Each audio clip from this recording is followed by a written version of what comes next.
आप देख रहे हैं इंडिया टाउन न्यूज भारत की बात। नमस्कार, मैं हूं अजय सोनी, आपका अपना अजय सोनी, और आप देखना शुरू कर चुके हैं इंडिया टाउन न्यूज भारत की बात, आपका अपना चैनल। राजनांदगांव को संस्कारधानी यूं ही नहीं कहा जाता। राजनांदगांव को संस्कारधानी इसलिए कहा जाता है क्योंकि यहाँ की मिट्टी में संस्कार और परंपराएं कूट कूट कर भरी हुई हैं। जहां एक और डीजे के शोर में चीट, ग्रीस, ऑयल और तमाम कृत्रिम रंगों के साथ होली खेली जाती है, वहीं राजनांदगांव में एक ऐसा आयोजन होता है सत्यनारायण मंदिर समिति के द्वारा पिछले 4 दशकों से, पिछले तकरीबन 40 सालों से सत्यनारायण मंदिर समिति एक ऐसा आयोजन करवा रही है जिसमें प्राकृतिक टेसू के फूल से बने रंगों की होली खेली जाती है। इस वर्ष भी झांकी उनकी तैयार है। मेरे साथ आप देख सकते हैं खाटू श्याम आर्च में नजर आएंगे। जो मूर्तियां हैं, एक मूर्ति से गुलाल उड़ेगा, एक मूर्ति से रंगों की बौछार होगी। और क्या है खास? और यह है खास कि आयोजन में जो रैली निकलती है होली की, उसमें किसी प्रकार का कोई नशा नहीं किया जाता। सभी भक्तों को और जो होली खेलने वाले लोग हैं उनको पगड़ियां पहनाई जाती है। पगड़ियां पहनाने के अलावा जो रंग बनाया जाता है उसमें गुलाब, टेसू के फूल और शुद्ध केसरिया रंग की यह होली होती है। रैली के पश्चात सत्यनारायण धर्मशाला में उसका समापन होता है और वहां जलपान के बाद आयोजन को खत्म किया जाता है। किसके जिम्मे में है रंग की तैयारी? कौन रंग बनाएगा? किसके जिम्मे है झांकी का निर्माण? कौन क्या तैयारी करेगा? और कितनी पुरानी यह परंपरा है और क्या है इसका इतिहास? पूरी खबर में बने रहिएगा। एक एक चीज आपको बताऊंगा कि इस राधा कृष्ण की होली की क्या है खासियत।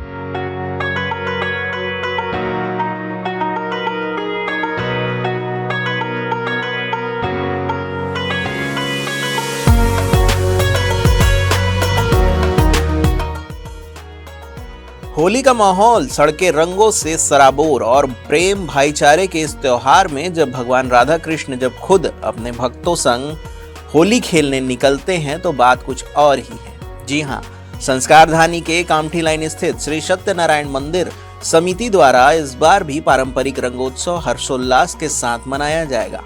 मंदिर में प्राण प्रतिष्ठित भगवान राधा कृष्ण को भव्य रथ पर विराजमान कर विधिवत पूजा अर्चना के बाद शोभा यात्रा निकाली जाएगी।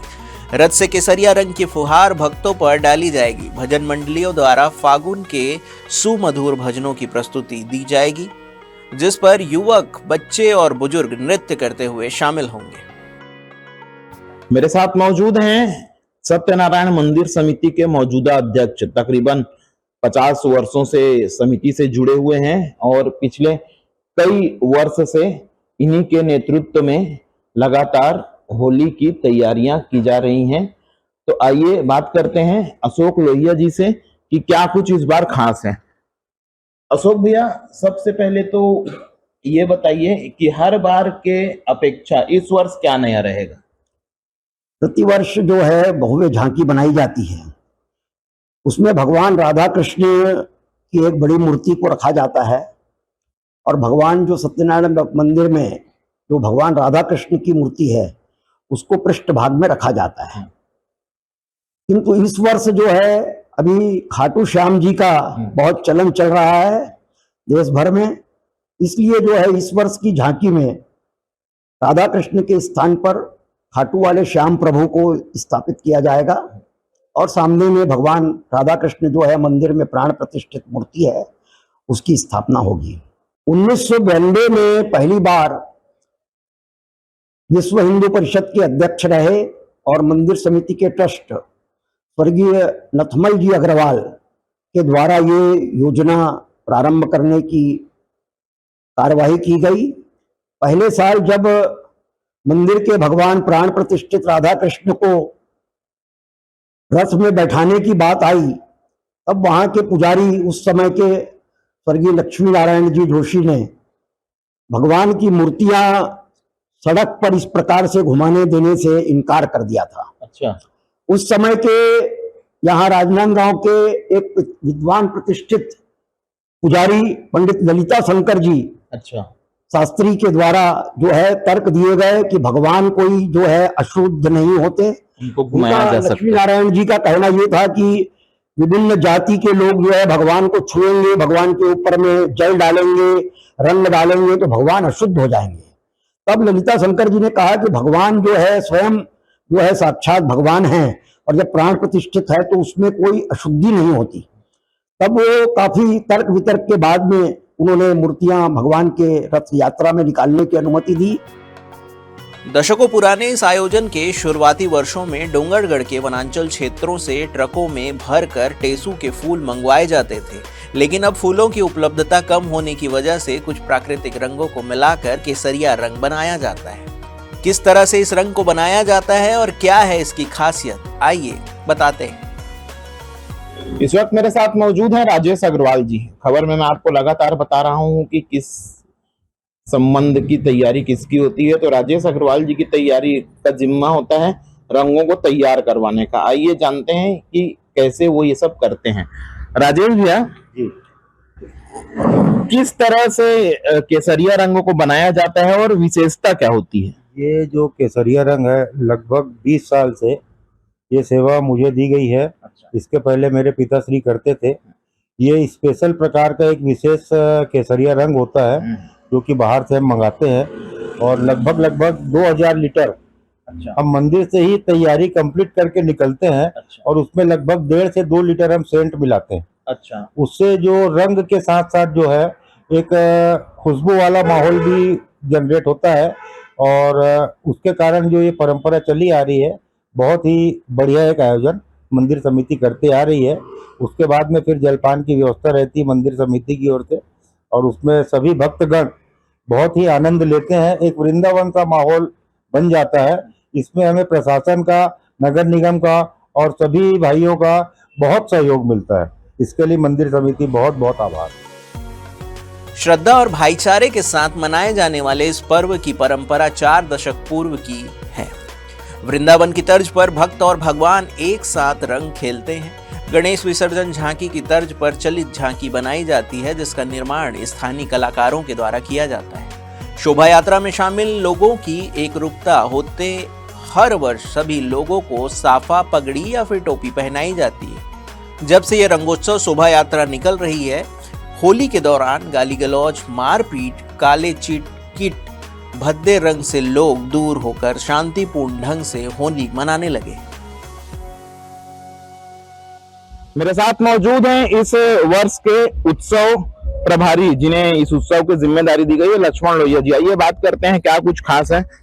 लक्ष्मण भैया, कितने दिन से झांकी बन रही है और झांकी में क्या खास होगा? हम लोगों को उत्सव के लिए लगभग महीने भर पहले से प्लानिंग करनी होती है कि इस साल झांकी में क्या थीम रहेगी, क्या होगा और कैसे इसको स्वरूप देंगे। इसकी महीने भर पहले से तैयारी होती है। इस बार हम लोग बाबा श्याम की झांकी को निकाल रहे हैं, जिसमें उनकी गोपियां रंग से जो साथ में शामिल होंगे भक्तगण, उनको रंग से अपने सरोवर करेगी। ये केसरिया रंग, सुगंधित केसरिया रंग होता है, जिसके भीगने के लिए लोग तत्पर होते हैं। लोग अपने से चलकर उसको रंगने आते हैं। साथ ही 2 उनके ग्वाल बाल होंगे जो कि गुलाल उड़ाते हुए इनका साथ देंगे। ऐसी हमारी झांकी की थीम है। जो रैली निकलेगी होली की, उसमें क्या कुछ विशेष रहेगा, भगवान का श्रृंगार वगैरह? अनेकानेक वर्षों से सत्यनारायण मंदिर समिति यह होली महापर्व मनाती आई है, जिसके अंदर में भगवान राधा कृष्ण सफ़ेद वस्त्रों में सज धज कर रथ के ऊपर में बैठ के और सवेरे प्रातःकाल यहाँ से आरती पूजन होकर और भगवान अपने भक्तों के साथ होली उत्सव मनाने के लिए निकलते हैं, जिसमें टेसों के फूलों से, इत्र से, अनेकानेक प्रकार से महिलाएं, पुरुष रास्ते भर भगवान की आरती, पूजन और गुलाल द्वारा पूजन करके भगवान को रिझाते हैं, और सभी भक्त भगवान का ये महापर्व आनंददायक तरीके से मनाते हैं। तो पूरी खबर में आपने देखा कि किस तरह से रंगों को बनाया जाता है, किस तरह से झांकियां बनाई जाती हैं, किस तरह से हजारों भक्त एक सुर में भगवान राधा कृष्ण की होली खेलने निकलते हैं।